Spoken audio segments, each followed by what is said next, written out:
Welcome to Rick's Scale Model Fix and another kit review. This time it's Eduard's 1/72nd scale Hurricane Mk.1 dual combo limited edition kit titled the Hurristory. As you can see there from the box top artwork, it's fairly impressive, and I do believe that these are available in poster format from the Eduard website. Taking a look at the box top tour, the kit includes two Hurricane Mk.1s in 72nd scale, 12 marking options, Eduard brassing wheels and exhausts, 2 sets, and the plastic is the Arma Hobby kit with die cut masks and photo etch. As you can see there, we've got some pictures of the resin included in the exhaust sets and the wheels, and a couple of options there for the markings. On the other side of the box are the rest of the markings numbered 1 to 9, and your kit number for this is 2138. So let's lift the lid and take a look at the contents inside.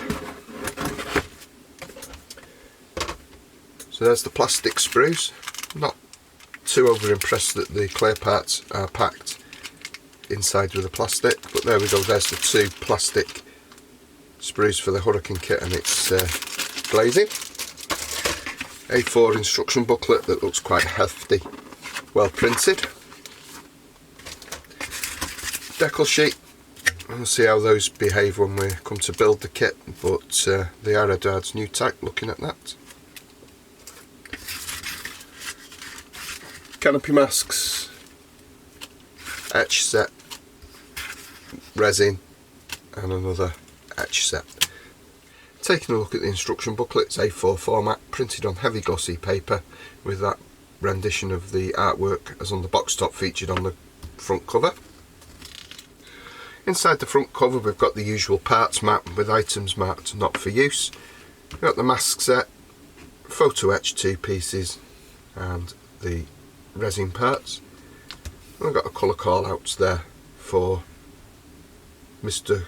Colour guns and Mission Models paints. Turning attention to the assembly sequences, and construction begins with adding detail to the kit parts in the form of the photo etch included, and this is the seat. So we've got armour plate for the bulkhead, and we've got some details, seat belts, etc. for the seat pan. Focus of attention then shifts to the instrument panel and building that up from laminated etched parts, and there are options there to use kit included decals. Sidewall detail built up before the assembly of the sort of internal structure, scaffold if you like, that's then laid over the top, and the same for the other side. Turning the page, and page 4, again it sees some photo etch replacements for the internal kit detail before the fuselage halves are joined together. Work commencing on the undercarriage bays, which look quite well detailed and again enhanced with that photo etch. That then moves across to bringing the wings together, adding the undercarriage legs at this point, so it might be worth checking prior to the assembly sequence if they can be added later. Mast set for the canopy, showing where everything goes. Why that's included there I don't know at this moment, as it doesn't seem to tie in.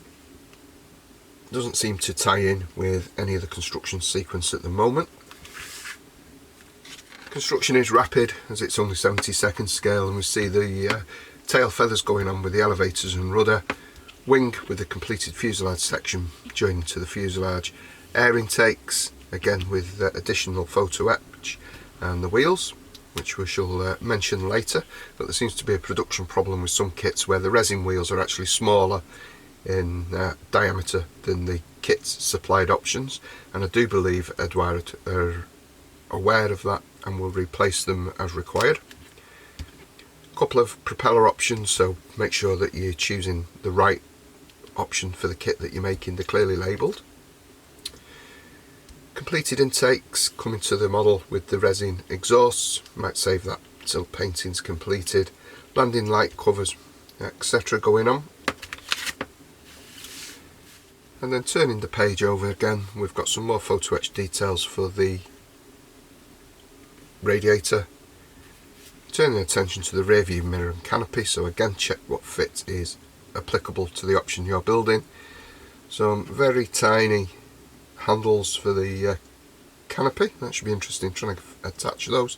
Canopy can be positioned in open or closed position, which is nice to see. And finally, just down there, we've got an anti-flare shield for the exhaust for the pilot. That's construction completed, and then it's on to the markings. There are 12. I'm not going to go through all these individually, it'll take forever, but as you can see, there's a good example there of early camouflage.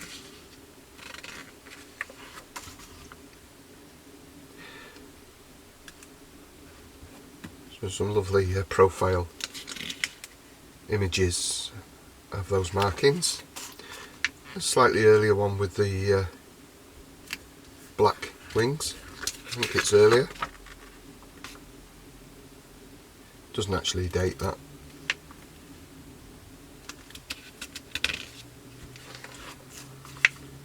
And with a black underwing surface again. White front end. Libya. So the majority of the kits, the majority of the markings are for camouflage machines. And then we've got some desert ones towards the rear of the booklet. So all in all, that looks a very promising build. We've just got basic stencil data there on the back. So on first inspection, the plastic looks absolutely stunning. It's crisply moulded. Panel lines are fine and restraight in keeping with the scale. There's a reasonable level of detail for 72nd scale included in the cockpit. The instrument panel features some rather basic raised detail there, so it's your choice on whether to use that or the etch supplied by Eduard. Nothing really noted in terms of sink marks or overly large ejector pin marks. Now, Eduard includes some brassing wheels, as we saw previously in this section of the video, and just to do an overall size comparison, there is a significant size difference between the two parts, with the Eduard brassing ones being considerably a lot smaller. So I believe Eduard, like I said, they were aware of the problem and will replace those upon request. The clear parts are really well moulded and incredibly clear. There's always going to be a bit of a limitation with 72nd scale due to the limitations of injection moulding, and they do appear quite thick, but nonetheless very usable, and it's certainly nice to have an open option included. So there we have the Arma Hobby 1/72nd scale Hurricane in the Eduard boxing entitled The Hurristory. It looks to be a really fantastic build of really quite a small kit in 72nd, but nonetheless an enjoyable project, and I hope to bring you that in a future video build. So until next time everybody, please look after yourselves and take care.